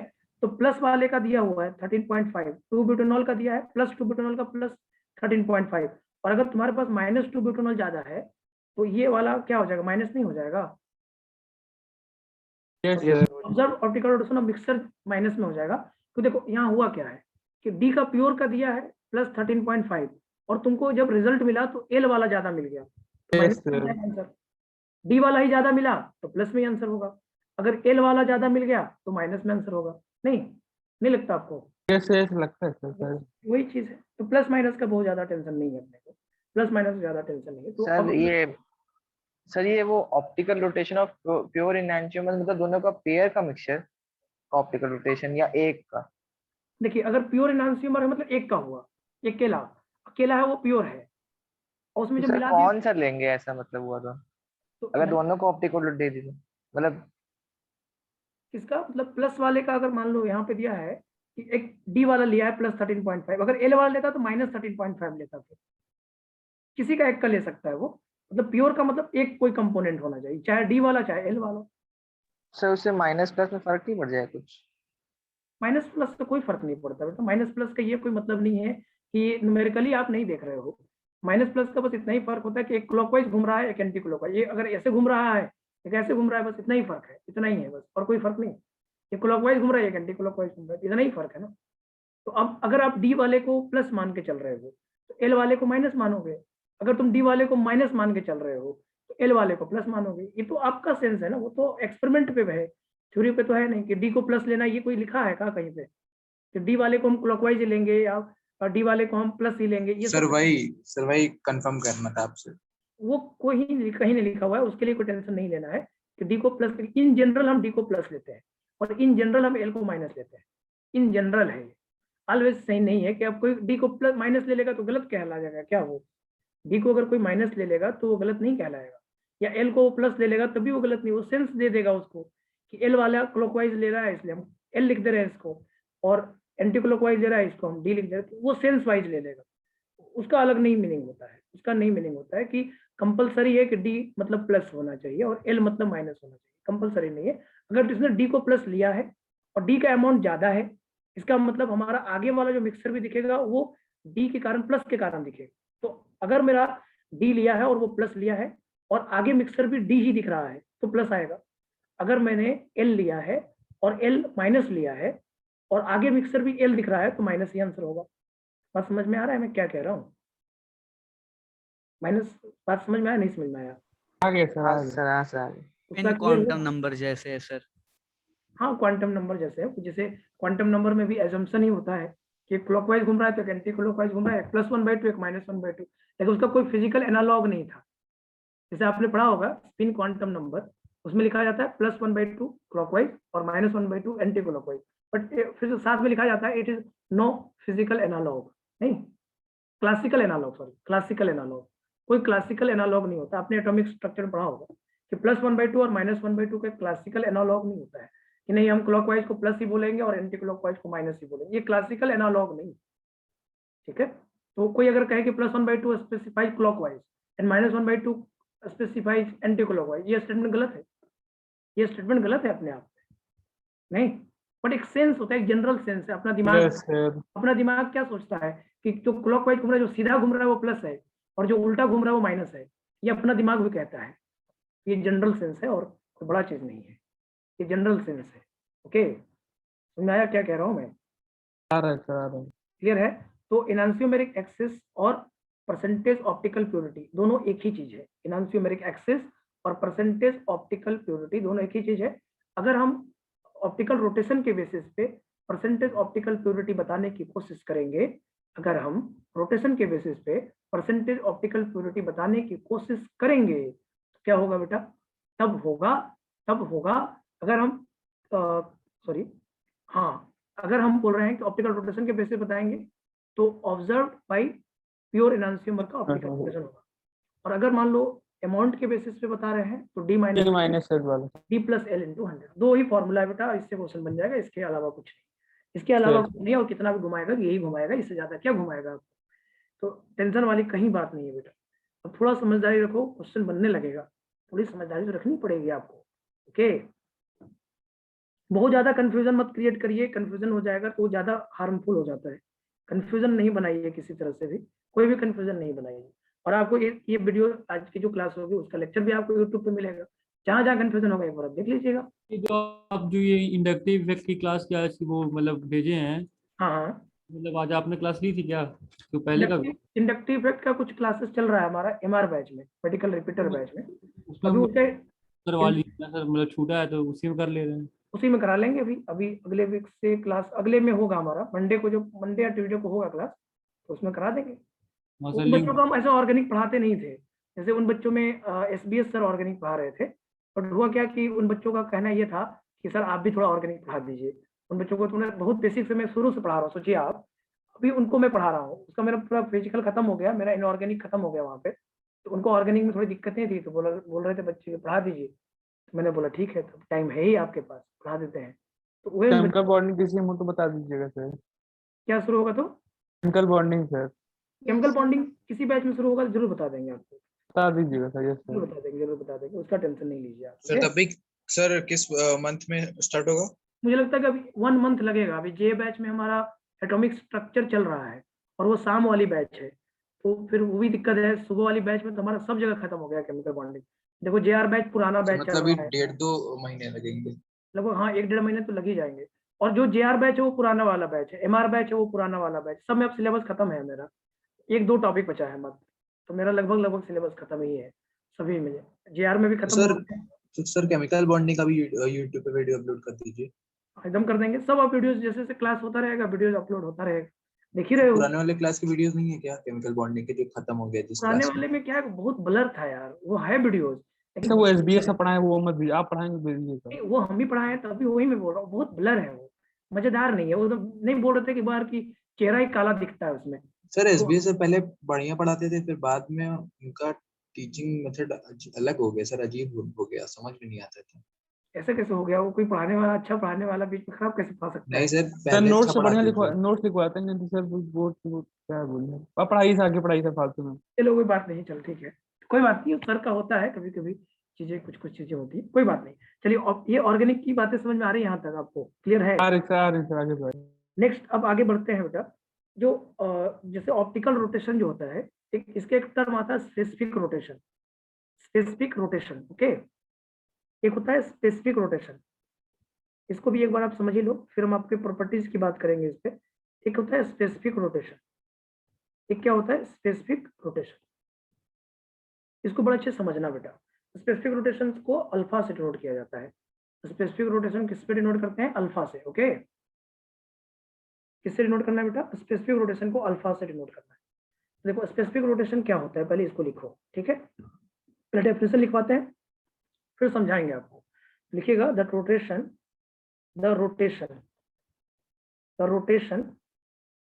observed by the rotation observed by 1 gram per ml of solution, 1 gram per ml of solution in 1 decimeter of polarimeter tube. The rotation observed by 1 gram per ml of solution. Solution का 1 ग्राम पर ml लेना है in 1 decimeter of polarimeter tube. Polarimeter tube is known as specific rotation. देखो ये क्या कह रहे हैं हम, थोड़ा इस चीज को समझने की कोशिश करना, तो स्पेसिफिक रोटेशन की फीलिंग आएगी आपको। हम ये कह रहे हैं कि आपने सॉल्यूशन 1 ग्राम पर ml लिया, ओके, 1 ग्राम पर ml लिया, और उसके साथ 1 डेसीमीटर पोलैरिमीटर ट्यूब लिया। 1 डेसीमीटर, यूनिट का ध्यान रखिए, 1 ग्राम पर ml और 1 डेसीमीटर ट्यूब, उससे जब आपने उसको पास कराया, ठीक है, पीपीएल पास कराया, रोटेशन जो हुआ, उससे रोटेशन जो होगा उसको बोलेंगे स्पेसिफिक रोटेशन। उसको क्या बोलते हैं? Specific rotation, okay. Yes sir. तो स्पेसिफिक रोटेशन के लिए फॉर्मूला दिया जाता है, specific rotation is equal to होता है optical rotation upon concentration into length of polarimeter. तो स्पेसिफिक रोटेशन होता है, वो होता है optical rotation upon concentration into length of polarimeter. Sir इसकी मीनिंग एक बार जो बोले तो। फिर समझा देते हैं एक बार। मैं ये बोल रहा हूँ कि 1 ग्राम पर ml, सॉल्यूशन कितना लेना है? 1 ग्राम पर ml, सॉल्यूशन कितना लेना है? 1 ग्राम पर ml, और उसको 1 डेसीमीटर पोलैरिमीटर ट्यूब से पास करना है, ओके। Yes sir. सॉल्यूशन को पोलैरिमीटर ट्यूब से तो पास करते ही हो, मतलब पोलैरिमीटर ट्यूब में 1 ग्राम पर ml सॉल्यूशन लेना है, और वो पोलैरिमीटर ट्यूब कितने लेंथ का होना चाहिए? 1 डेसीमीटर लेंथ का होना चाहिए। कितना लेंथ का होना चाहिए? 1 डेसीमीटर लेंथ का होना चाहिए। एक पोलैरिमीटर ट्यूब ले लिया आपने, देखो ऐसे पोलैरिमीटर ट्यूब, मान लो ये ट्यूब है पोलैरिमीटर, ओके, और इस पोलैरिमीटर ट्यूब का लेंथ कितना है? 1 डेसीमीटर, और इसमें सॉल्यूशन जो भरा है वो कितना है? 1 ग्राम पर ml, और उससे जो रोटेशन पीपीएल को पास कराए, और उससे जो रोटेशन आएगा उसको क्या बोलेंगे? Specific rotation. सर ठीक है, समझ में आया? ये देखो ये आपका पोलैरिमीटर ट्यूब है जिसका लेंथ 1 डेसीमीटर है, और इसमें सॉल्यूशन 1 ग्राम पर ml का है, और इससे जब पीपीएल पास कराए तो उसके कारण जो रोटेशन आएगा उसको क्या बोलेंगे? Specific rotation. देखो एक चीज जैसा कि ऑब्जर्वेशन है, थोड़ा सा मैं आपको समझाता चलूं तो शायद आप समझ पाइएगा। देखो जो ऑप्टिकल रोटेशन होता है बेटा, वो पोलैरिमीटर के लेंथ पे भी डिपेंड करता है। पोलैरिमीटर का लेंथ बढ़ेगा ना तो ऑप्टिकल रोटेशन बढ़ता है, समझ में आ रहा है?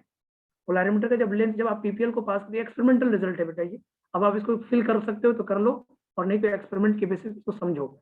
जब आप पोलैरिमीटर का लेंथ बढ़ाते हो ना तो उसका ऑप्टिकल रोटेशन चेंज हो जाता है। दूसरी बात, अगर आप कभी भी कंसंट्रेशन ऑफ सॉल्यूशन भी बढ़ाते हो ना तब भी उसका ऑप्टिकल रोटेशन चेंज हो जाता है। कभी आप टेम्परेचर बढ़ाते हो ना तब भी ऑप्टिकल रोटेशन चेंज हो जाता है। आप नेचर ऑफ लाइट को भी चेंज करते हो, वेवलेंथ चेंज करते हो, उसके कारण भी ऑप्टिकल रोटेशन चेंज हो जाता है। तो ऑप्टिकल रोटेशन डिपेंड करता है कहाँ जानते हो? कंसंट्रेशन ऑफ सॉल्यूशन पे, लेंथ ऑफ पोलैरिमीटर पे, नेचर ऑफ लाइट पे मतलब वेवलेंथ पे, और टेम्परेचर पे भी डिपेंड करता है, ओके। सॉल्यूशन के नेचर पे भी डिपेंड करता है, इन सब पे डिपेंड करता है optical rotation. But specific rotation इन सब चीजों पे डिपेंड नहीं करता है। ऑप्टिकल रोटेशन इन सब चीजों पे डिपेंड करता है, जबकि स्पेसिफिक रोटेशन एक कैरेक्टरिस्टिक ऑफ मॉलिक्यूल होता है। ऑप्टिकल रोटेशन तो वो कंसंट्रेशन वगैरह के कारण चेंज हो रहा है, लेकिन specific rotation is the characteristic of molecule या specific rotation is the properties of molecule. वो मॉलिक्यूल का अपना प्रॉपर्टीज होता है, तो मॉलिक्यूल अपना एक रोटेशन रखता है, मॉलिक्यूल एक अपना रोटेशन रखता है जिसको हम बोलते हैं स्पेसिफिक रोटेशन। मॉलिक्यूल एक अपना रोटेशन रखता है जिसको हम स्पेसिफिक रोटेशन बोलते हैं। और कंसंट्रेशन के कारण जो चेंज होता है वो ऑप्टिकल रोटेशन चेंज होता है, स्पेसिफिक रोटेशन नहीं। तो specific rotation is a characteristic of molecule. It does not depend on the concentration of solution and length of polarimeter tube. Okay. Okay. So वो theta by C into L लिखा है ना? हाँ, theta by C into L. Theta है optical rotation, C है concentration of solution in gram पर ml, L है length of polarimeter in decimetre. Okay, तो यहाँ पे एक चीज लिख रहे हैं, उसके बाद समझाते हैं। फिर देखिए, specific rotation is the characteristic of molecule. Specific, यहाँ देखिएगा, समझिएगा। Specific rotation, specific rotation is characteristic of molecule. Characteristics of molecule. Specific rotation is characteristics of molecule. So it does not depend on. So it does not depend on. So it does not depend on. So it does not depend on concentration of solution and length of polarimeter tube. Concentration of solution and length of polarimeter tube. बात बहुत समझने वाली बात है भाई। क्या बोला मैंने? मैंने बोला कि जो स्पेसिफिक रोटेशन होता है वो एक मॉलिक्यूल का कैरेक्टरिस्टिक होता है, एक मॉलिक्यूल का अपना एक रोटेशन होता है, उसको बोलते हैं स्पेसिफिक रोटेशन। तो स्पेसिफिक रोटेशन एक कैरेक्टरिस्टिक ऑफ मॉलिक्यूल है। तो अगर आप कंसंट्रेशन सॉल्यूशन का बढ़ा रहे हो, घटा रहे हो, या फिर लेंथ ऑफ पोलैरिमीटर ट्यूब को बढ़ा रहे हो, घटा रहे हो, उसके कारण स्पेसिफिक रोटेशन चेंज नहीं होगा, उसके कारण स्पेसिफिक रोटेशन चेंज नहीं होगा। ओके, बोलो, उसके कारण कौन चेंज होगा? Optical rotation. तो यहाँ पर लिखना है बेटा, optical rotation depends on, optical rotation, but optical rotation depends on concentration of solution and length of polarimeter tube, length of polarimeter tube, length of polarimeter tube। Okay बेटा, समझ में आ रहा है क्या बात? मैं क्या कह रहा हूँ, समझ में आ रहा है? मैंने क्या बोला, क्या बोला मैंने बोला कि जो स्पेसिफिक रोटेशन और ऑप्टिकल रोटेशन में एक स्लाइट डिफरेंस है। स्पेसिफिक रोटेशन और ऑप्टिकल रोटेशन में एक स्लाइट डिफरेंस है। क्या डिफरेंस है? डिफरेंस ये है कि अगर आपने सॉल्यूशन का कंसंट्रेशन बढ़ाया या फिर पोलैरिमीटर का लेंथ बढ़ाया तो उसके कारण स्पेसिफिक रोटेशन चेंज नहीं होगा। चेंज कौन होगा? उसका ऑप्टिकल रोटेशन। चेंज कौन होगा? उसका ऑप्टिकल रोटेशन। अब ये कहानी क्या है? अब इस कहानी को समझने की बात है भाई। जैसे मान लो मैंने एक छोटा सा क्वेश्चन आपको दिया, एक छोटे से क्वेश्चन से समझिएगा, मजेदार होगा, मजा आएगा आपको। और उसके बाद 2-3 क्वेश्चन और कराएंगे जो आपको खास करके एम एस चौहान की बुक में मिलेगा। आपको एम एस चौहान की मैंने किताब पढ़ी है थोड़ी, तो उसमें मिलेगा आपको, और आपके मॉडल में नहीं मिलेगा तब भी ठीक है। पर देखते हैं क्वेश्चन क्या है। एक ये आपके मॉडल में मिलेगा आपको क्वेश्चन। ये क्वेश्चन ये है, जैसे मान लीजिए एक हमारे पास 2 ब्यूटेनॉल है, 2 ब्यूटेनॉल दिया हुआ है, +2 ब्यूटेनॉल लिया है। ओके, +2 ब्यूटेनॉल ये लिया है बेटा, +2 ब्यूटेनॉल। पूरा लैंग्वेज नहीं लिखेंगे, थोड़ा सा लिखेंगे, +2 ब्यूटेनॉल। ओके, और इसका कंसंट्रेशन दिया हुआ है, कंसंट्रेशन ऑफ सॉल्यूशन दिया हुआ है, कंसंट्रेशन ऑफ सॉल्यूशन गिवन है, सॉल्यूशन का कंसंट्रेशन गिवन है, कंसंट्रेशन ऑफ सॉल्यूशन गिवन है आपका 2 ग्राम पर ml गिवन है। ओके, और length of polarimeter tube given है, length of polarimeter tube given है, पोलैरिमीटर ये गिवन है। पोलैरिमीटर ट्यूब जो है वो है आपका 1 डेसीमीटर है, 1 dm, डेसीमीटर ना, 1 डेसीमीटर। 1 dm का मतलब डेकामीटर नहीं होगा, डेसीमीटर। ओके, 1 dm 1 डेसीमीटर है। ओके, अब कह रहा है इसका जो स्पेसिफिक रोटेशन है, जो इसका स्पेसिफिक रोटेशन आया, इसका स्पेसिफिक रोटेशन अल्फा जो है वो बता रहा है कि 6 यूनिट गिवन है, 6 यूनिट। ओके, इस तरह ये दिया है, कंसंट्रेशन दिया है, लेंथ ऑफ पोलैरिमीटर ट्यूब दिया है, और इसका स्पेसिफिक रोटेशन बताया है 6 यूनिट है। Okay, 6 unit. अब ये कह रहा है अगर concentration of solution is increased, concentration of solution is increased, concentration of solution is increased by 4 times. Calculation of concentration of solution is increased by 4 times, and length of polarimeter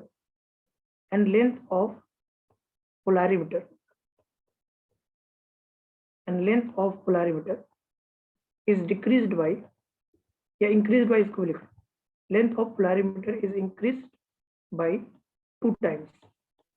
So specific rotation is, then specific rotation is क्या बोलेंगे आप?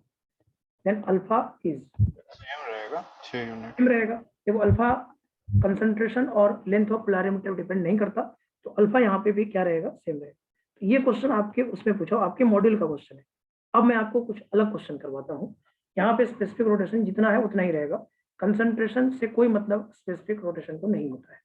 Concentration से कोई मतलब specific rotation को नहीं होता। हाँ बोलो सर, ये ऑप्टिकल रोटेशन डायरेक्टली प्रोपोर्शनल होते हैं उसके कंसंट्रेशन और लेंथ। ये एकदम होता है।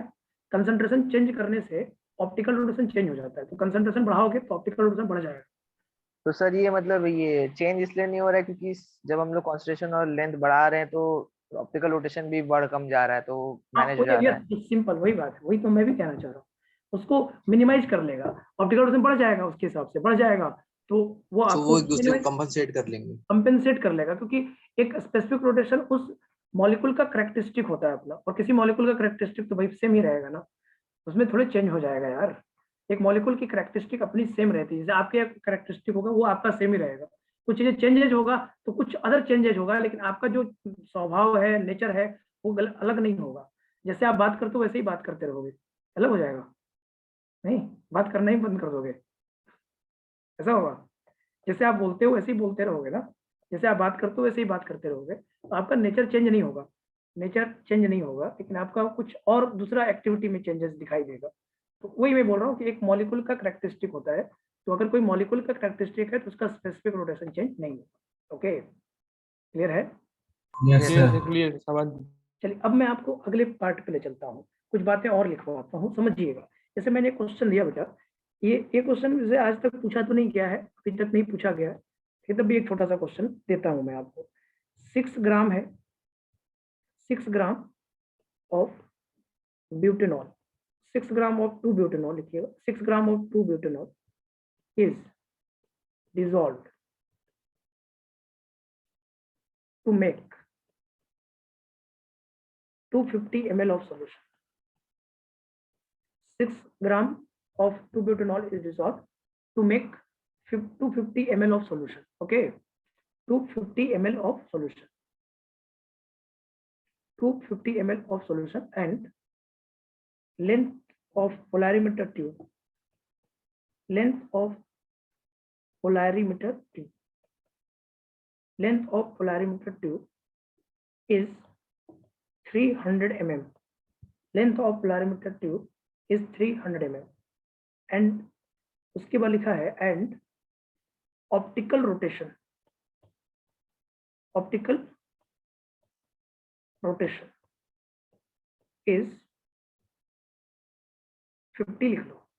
Optical rotation is 50 लिख लीजिए, 50 unit. Optical rotation is 50 unit. Okay, then specific rotation alpha is, then specific rotation alpha is, alpha कितना होगा? Specific rotation alpha is, specific rotation alpha is 6 gram of 2-butanol is dissolved to make 250 ml of solution, and length of polarimeter tube is 300 mm, 300 millimeter, huh? And optical rotation is 50 unit. Then specific rotation alpha is. आसान question है यार, बस आपको decimetre में value put करनी है sir. Sir बस unit बड़ा ध्यान रख के पुट करिएगा, यूनिट ध्यान रख के पुट करिएगा, क्योंकि यहाँ पे आपका जो फॉर्मूला है वो theta by C into L है, लेकिन कंसंट्रेशन किसमें है? ग्राम पर एमएल में है। 50 यूनिट होगा और कंसंट्रेशन ग्राम पर एमएल मतलब 6/250 होगा, और आपका इधर 300 mm है, तो 300 mm कितना होता है बताओ? 300 mm कितना डेसीमीटर? डिवाइडेड बाय 100 कर देंगे। 3 यस, तो 3 डेसीमीटर कर दो, तो 50 मल्टीप्लाइड बाय 250 और बटे में कितना आ जाएगा? 6 3 18 नहीं 6 3 18 निकालेंगे और कंप्लीट कर लो तो 25 मल्टीप्लाइड बाय 250 और बट्टे में 9 625। हाँ बोलो। कंसंट्रेशन में मोलैरिटी निकालेंगे ना। हाँ तो मोलैरिटी मतलब कंसंट्रेशन इन ग्राम पर ml लेना है, मोल पर लीटर नहीं लेना है, ग्राम पर ml हमने लिखा है, कंसंट्रेशन इन ग्राम पर ml लिखा हुआ है देखो। हाँ यस है ऐसे देखें। कंसंट्रेशन इन ग्राम पर ml और length of polarimeter in decimetre, जिस यूनिट में है उसी यूनिट में काम करना पड़ेगा आपको। पोलैरिमीटर का लेंथ डेसीमीटर में लेना है और कंसंट्रेशन ग्राम पर ml में लेना है, मोल पर लीटर में नहीं, ग्राम पर ml में। तो ये आएगा 6250/9 आएगा। अब कह रहा है in previous question 19 gram of प्यूबिटोनॉल इज फर्दर एडेड। इसी क्वेश्चन में एक और देते हैं, इसमें लिख रहा है कि 19 ग्राम of 2-butanol is added. 19 gram of 2-butanol is added. 19 gram of 2-butanol is added in previous question.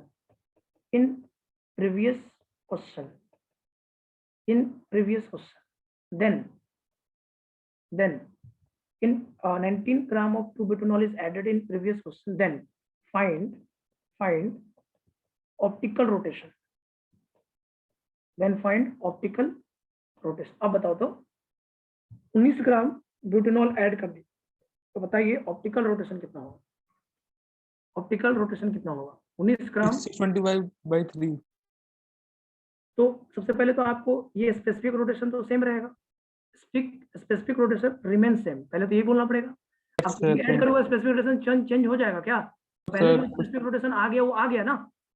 तो स्पेसिफिक रोटेशन रिमेन सेम, पहला ये सॉल्यूशन क्या होगा, क्या बोलेंगे अल्फा रिमेन सेम, ये कंसेप्ट बनेगा यहाँ पे अल्फा रिमेन सेम, क्योंकि ऐड करने से अल्फा में चेंजेस नहीं आएगा।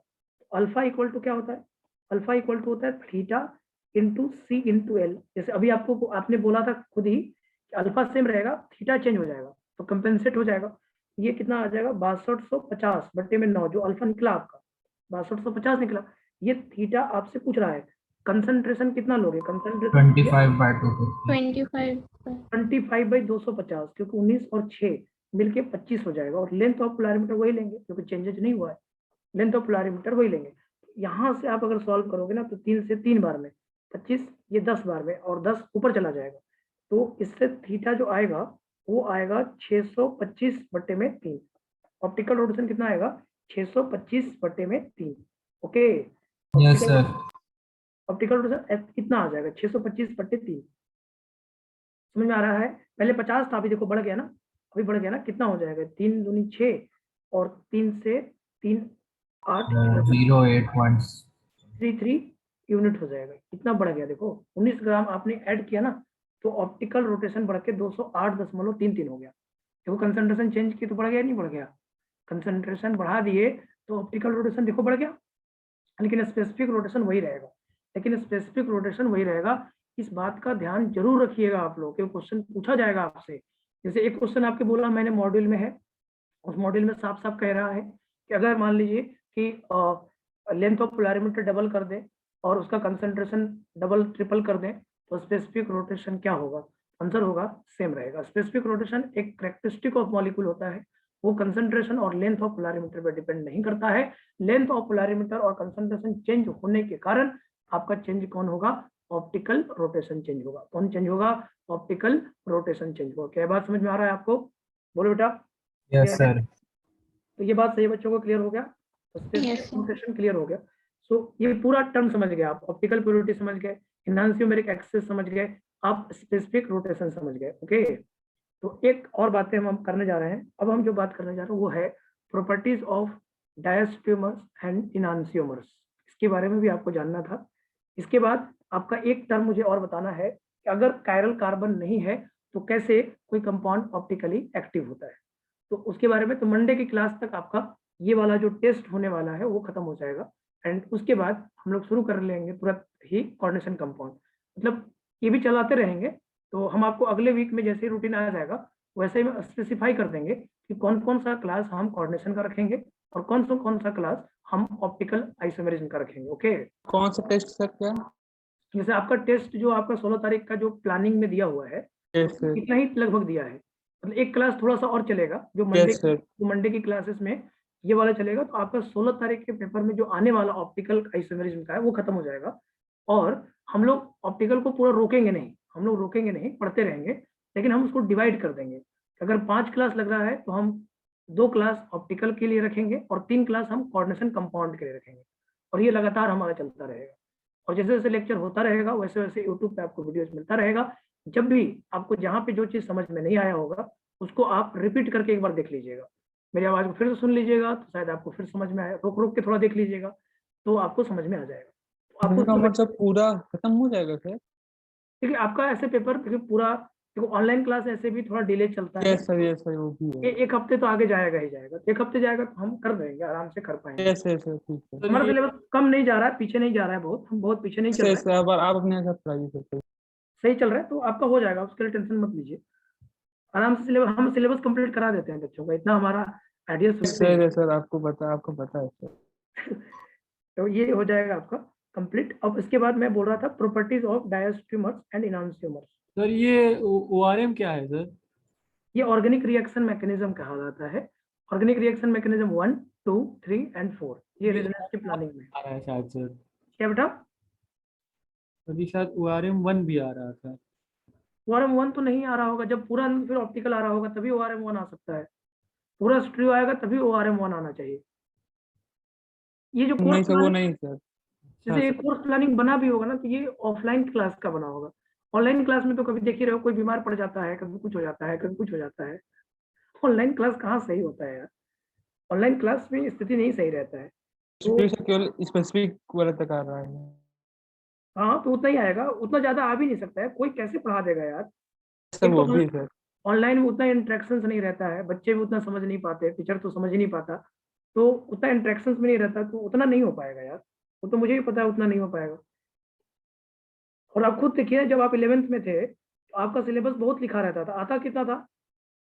आता बहुत थोड़ा सा था, क्योंकि वो जानते थे ना कि अब ऑनलाइन क्लास चल रहा है, तो ऑनलाइन में तो यस सर, कोर्स प्लानर से तो हट ही जाता था बहुत पीछे आता था, पीछे आएगा ही यार, कहाँ कोई चीजें पढ़ा देगा यार, कहाँ कोई पढ़ा देगा। जो आपके इस बार सॉल्यूशन के पेपर हुए तो कौन सा बहुत पूरा थोड़ी आया है, पूरा नहीं आया है वो।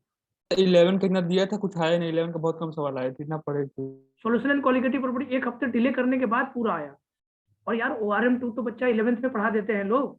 ORM 2 11th में जब कोई पढ़ा दे रहा है तो एक टॉपिक पढ़ाने में उसको टेस्ट के लिए 25 दिन मिला, 20 दिन मिला, ऐसे मिल रहा है, तो आराम से पढ़ा लेगा यार कोई भी। यस सर, वो भी है। तो यहाँ पे अभी अभी उतना नहीं आएगा, लेकिन हाँ अभी हम अपनी तरफ से कोशिश पूरा करेंगे, मैक्सिमम कवर कर दें हम, ठीक है, मैक्सिमम हो जाएगा ठीक cover। है। चलो प्रॉपर्टीज ऑफ डायस्ट्रीमर्स एंड इनहांसियोमर्स की बात करते हैं। डायस्ट्रीमर्स की प्रॉपर्टीज क्या होती है, पहली बात हम ये करना चाहते हैं। आप मुझे एक बात बताइए, डायस्ट्रीमर में जैसे फिजिकल प्रॉपर्टीज होता है, फिजिकल प्रॉपर्टीज में मान लो मेल्टिंग पॉइंट हुआ, बॉइलिंग पॉइंट हुआ, वाटर सॉल्युबिलिटी हुआ, रिफ्रैक्टिव इंडेक्स हुआ, क्या ये सब सेम होगा डायस्ट्रीमर्स में या डिफरेंट होगा? डायस्ट्रीमर्स में मैंने बोला melting point, boiling point, water solubility, refractive index, ये सब सेम होगा? ट्रांस के केस जैसे। क्योंकि डायस्ट्रीमर्स एक ज्योमेट्रिकल आइसोमर भी होता है, डायस्ट्रीमर्स एक ज्योमेट्रिकल आइसोमर भी होता है। इसका मतलब ज्योमेट्रिकल आइसोमर में आपने देखा था बॉइलिंग पॉइंट अलग था, मेल्टिंग पॉइंट अलग था, वाटर Yes, sir. सॉल्युबिलिटी अलग था, रिफ्रैक्टिव इंडेक्स अलग था। तो डायस्ट्रीमर्स में भी सभी फिजिकल प्रॉपर्टीज क्या होंगे? डिफरेंट होंगे। Diastereomers have different physical properties like as melting point, boiling point, water solubility, refractive index, all are different. Okay? क्यों? क्योंकि ये डायस्ट्रीमर ज्योमेट्रिकल आइसोमर होता है। सिस ट्रांस की फीलिंग आ रही होगी आपके मन में, जब आपके मन में आ रही है तो क्यों नहीं लिख दिया जाए इस पॉइंट को? लिखिएगा डायस्ट्रीमर्स have different physical properties. Diastereomers have different physical properties. Different physical properties like as boiling point,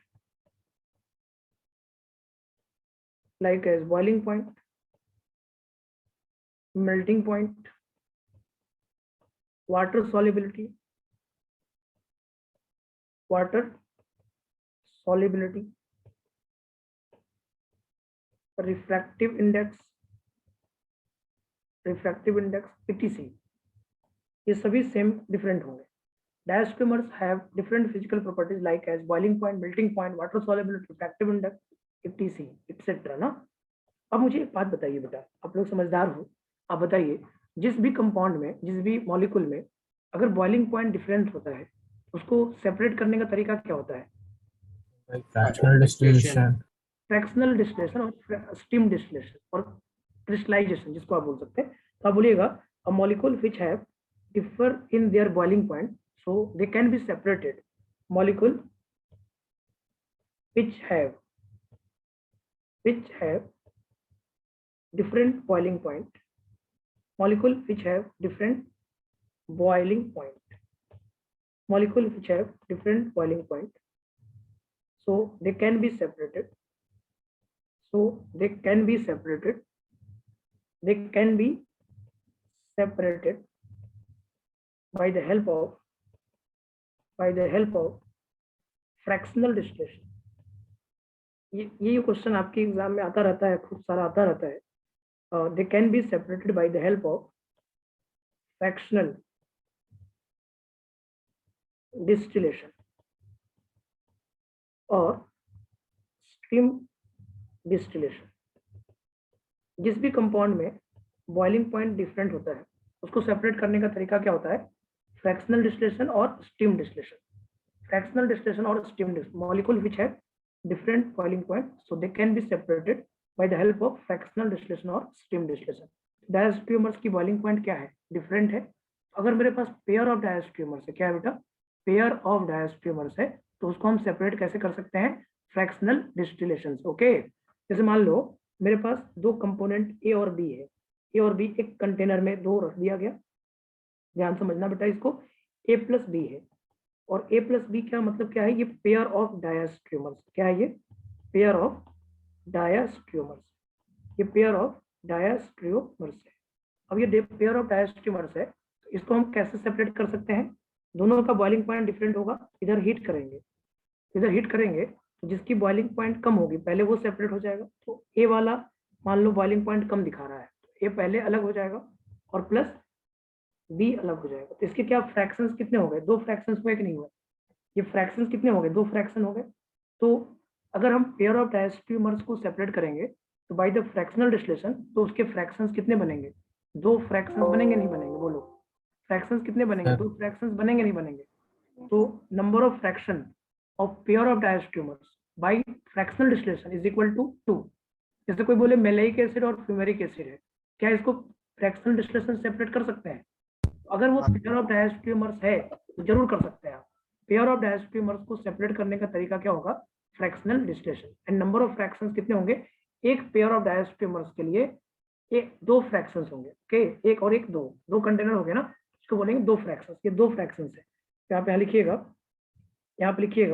pair of diastereomers, pair of diastereomers, pair of diastereomers, pair of diastereomers by fractional distillation, by fractional distillation, pair of diastreamers by fractional distillation give two fractions, give two fraction. Pair of diastreamers by fractional distillation give two fractions. Okay, अगर एक pair of डायस्ट्रीमर्स है और उसको pair of fractional distillation कर रहे हो तो कितने फ्रैक्शंस मिलेंगे? दो फ्रैक्शंस मिलेंगे, दो अलग अलग फ्रैक्शन. जैसे maleic acid, fumaric acid, maleic acid और फ्यूमेरिक एसिड को आप फ्रैक्शनल डिस्टिलेशन से क्या कर सकते हो? सेपरेट कर सकते हो. मेलेइक एसिड और फ्यूमेरिक एसिड को फ्रैक्शनल डिस्टिलेशन से सेपरेट कर सकते हो. जैसे सिस 2 ब्यूटीन और ट्रांस 2 ब्यूटीन को भी आप फ्रैक्शनल डिस्टिलेशन से सेपरेट कर सकते हो. जिस भी कंपाउंड में बॉइलिंग पॉइंट डिफरेंट है, दो कंपाउंड है और दोनों की बॉइलिंग पॉइंट अगर डिफरेंट है तो उन सबको सेपरेट करने का तरीका होता है फ्रैक्शनल डिस्टिलेशन. उन सबको सेपरेट करने का तरीका क्या होता है? Fractional distillation. ओके, समझ में आ रहा है बात? सबको ये बात समझ में आ रहा है क्या? Yes sir. तो अब होमवर्क की बारी है. जल्दी जल्दी होमवर्क लिखना पड़ेगा आपको, नहीं तो हो गया है टाइम ज़्यादा. तो जल्दी जल्दी होमवर्क लिखिए. आप थोड़ा सा जल्दी करिएगा तो होमवर्क लिखा जाएगा. होमवर्क में आपको एक सेकेंड रुकना पड़ेगा आपको। होमवर्क लिखवा दें या होमवर्क चलो मैं ग्रुप पे भेज दूंगा, आज होमवर्क लिख के मैं आपको ग्रुप पे भेज दूंगा। ओके, होमवर्क लिख के हम ग्रुप ठीक पे है भेज सर, क्योंकि आपकी क्लास का PDF टाइम हो गया। ठीक है सर, PDF नीचे भेज दीजिएगा। यस यस, अभी हम वही होमवर्क लिख के हम भेज देंगे आपको। ठीक है सर, ठीक है, थैंक यू सर। ये बेटा मिलते हैं class. Thank you sir. Okay बेटा।